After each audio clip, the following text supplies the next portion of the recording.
All right, so we're going to first look at the Declaration of Independence. I think it's appropriate that the beginning of our country is the beginning of our history unit. Now, yeah, there are a lot of things we could look at in history, but since we only have 4 weeks, I feel it's appropriate to look at stuff that's most pertinent to us right now.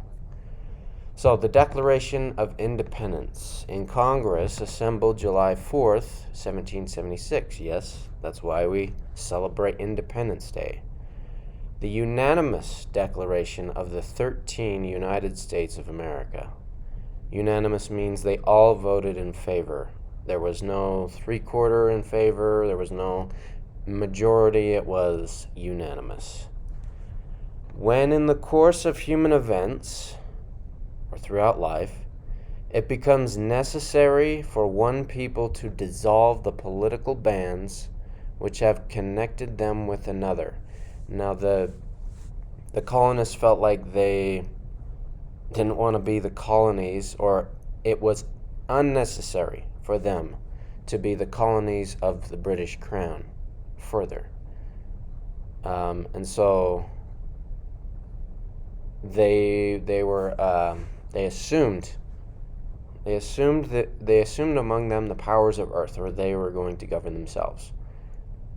Powers of the earth, the separate and equal station to which the laws of nature and of nature's God entitle them, separate and equal. So they essentially said, yeah, we're separating from you, British Crown, and we're going to become equal rather than subject.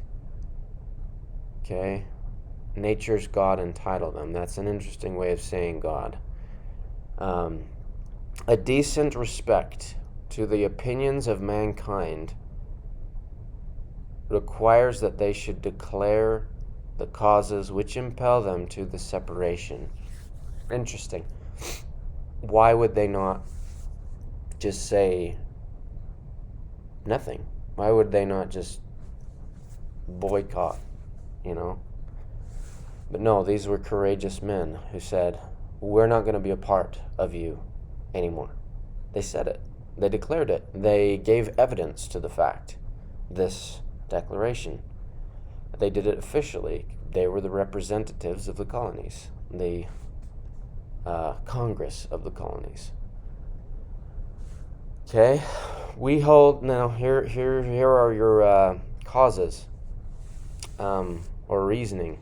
We, the Congress, hold these truths to be self-evident. Okay, the evidence speaks to itself. It's natural. You can find it. You can find it in nature. It testifies of itself. Self-evident that all men. Okay.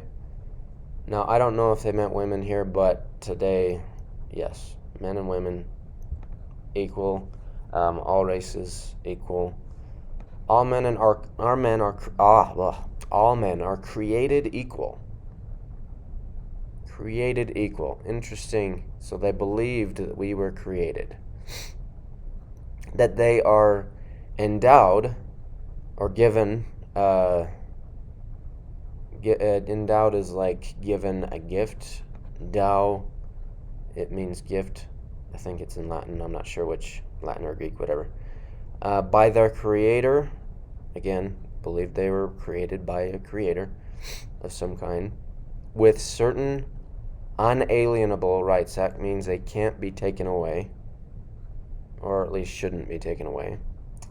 That among these, are life, liberty, and the pursuit of happiness. Okay? That to secure these rights, that means to keep safe, secure, keep from being threatened. To secure these rights, governments are instituted among men. So I believe on the test I asked you, what is the purpose of government? It's to secure the rights of life, liberty, and pursuit of happiness. Folks, if we have the right to life, what does that mean exactly?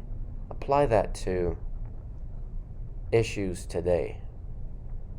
If every human being that has at least 2 cells to rub together has a right to life,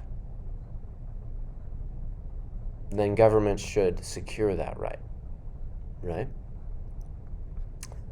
Governments are instituted among men, deriving their just powers, meaning the government derives their power, their just power, or their justice, right, from the consent of the governed, meaning we, the people, have to consent or give permission or give our power to the government.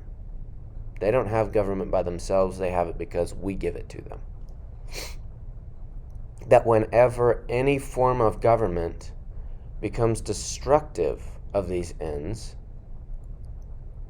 destructive of life, liberty, pursuit of happiness, right, or even destroying our ability to take back our power, because we give it with permission, we give it willingly, right? So if we can no longer give it, they have destroyed that. It is the right of the people to alter or change or abolish, completely just get rid of it, abolish it. Okay, so we the people have the right to change or get rid of a government that destroys the things that they're designed to protect or secure. And we have the right to create a new government or institute a new government, laying its foundation on such principles. Okay, this is laying the foundation of the new government on such principles, and organizing its powers in such form as to them shall seem most likely to affect their safety and happiness. Okay, so again, happiness is mentioned, and then we have another term here, safety. So we have a right to be safe as well as a right to life, liberty, and pursuit of happiness. Right to happiness. Okay, right to happiness and pursuit of happiness are a little bit different. Prudence, or wisdom, indeed, will dictate that governments long established should not be changed for light and transient causes. Now this kind of alludes to history, that revolutions shouldn't really happen for stupid reasons. Like, I don't really like the way that the president talks, or I don't really like the way that that president made certain laws, whatever. Those things can be undone. A light and transient cause is a small thing, but when a government tramples on all these and seeks to destroy it, that's not a light or transient cause. Okay? And accordingly, all experience, interesting, hath shown that mankind are more disposed to suffer, while evils are sufferable, than to right themselves by abolishing the forms to which they're accustomed. So essentially, we'll go on and something bad happens, like, okay, I can handle it. Another thing bad happens, okay, I can handle it, it's okay. And another more things, and years later, it's like, oh man, things are getting pretty bad here, but I still don't see the need to put my life on the line to overthrow this government, even though my life is being threatened, my liberty has been taken, and I'm not very happy, and nor can I pursue happiness. Okay, so we're more disposed, or we are more likely to choose to not fight and risk our lives, because it's death, folks, and it's suffering, more suffering. We're more likely to be in a miserable situation while we can tolerate it, rather than seek after life, liberty, pursuit of happiness, safety, and happiness itself. Okay. apply that to yourself. Are the things that your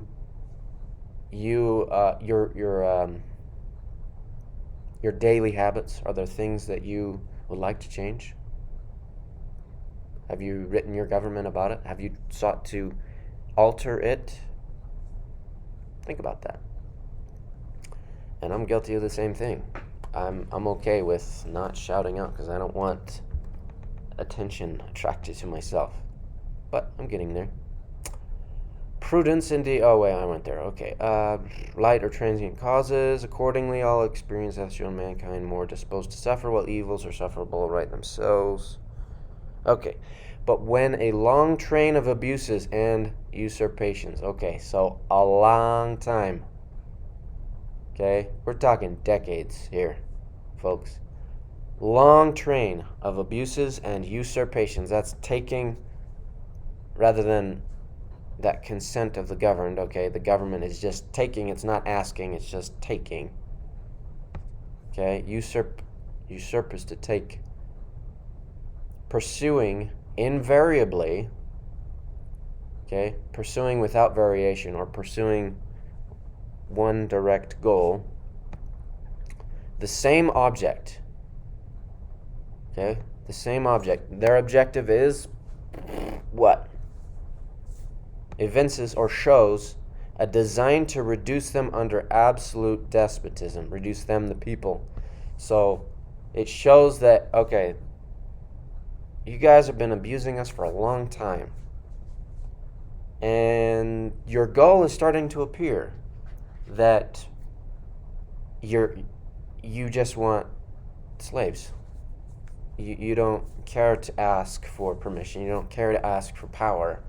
You just want to take it all and say, "Oh, ye underlings, do as I say, not as I do."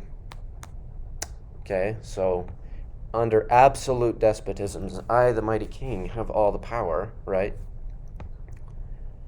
Let's see. It is their right, okay, meaning the people. It is their duty. Oh, now it's not only our right to change, alter, or abolish our government. It is our duty, our responsibility, to throw off such a government that has shown that they don't care what the people think. They don't care about the life, liberty, happiness, safety, and pursuit of happiness of the people. They don't care, and might I add, pursuit of happiness kind of has an implied property there, or having property. It is their duty to throw off such government and to provide new guards for their future security. There's that safety, happiness, secure these rights, future security. So there's an important word. Okay? And I'm going to highlight that right there, if I can find it. Okay. Such has been the patient sufferance of these colonies. So they've been suffering for a long time. They're tolerating it. They're like, okay, we can deal with that. We can deal with that. And then finally, it's just like, enough is enough. Like, we've given chance after chance. And such is now the necessity, or the need, which constrains or compels or forces them to alter their former systems of government. Notice how they already say, like, yeah, it's not our government anymore, folks. We're done. And King, I'm sorry, we're just going to have to break up this relationship. Okay? We already have broken up this relationship, because we're not going to be your slaves anymore. All right? The history of the present king of Great Britain is a history of repeated injuries and usurpations, all having indirect object the establishment of an absolute tyranny. Notice they don't say despotism, they say tyranny, even though they're like the same, over these states. To prove this, let facts be submitted to a candid world. Now, I just love how these last things, they just repeat it and apply it to the current king. They say, yeah, there have been repeated injuries, there have been usurpations. This is his direct object, like they just said. If these situations happen, this is what we can do. Well, these situations are happening, so this is what we are doing, right? Oh, you don't believe us? Let's look at the facts. That's what they essentially say. Okay. How much time do we have here? I think we're over 10 minutes. I think that's as far as we'll go today. Now, hopefully you took notes on this, and yeah, before I post this, I'm just going to put it in the assignment. But I want you to take notes on these and create a study guide with the test questions that you can study. Hopefully you found some answers in this, and we'll see you for the next video. We're going to be discussing this and doing different things, looking at situations throughout the week that apply to our current situation. How is this a human experience? How does this document many human experiences? Those are the things we'll be discussing. Hopefully we can do it by Zoom meeting. We may just do a discussion in Canvas. Anyway, thanks for watching.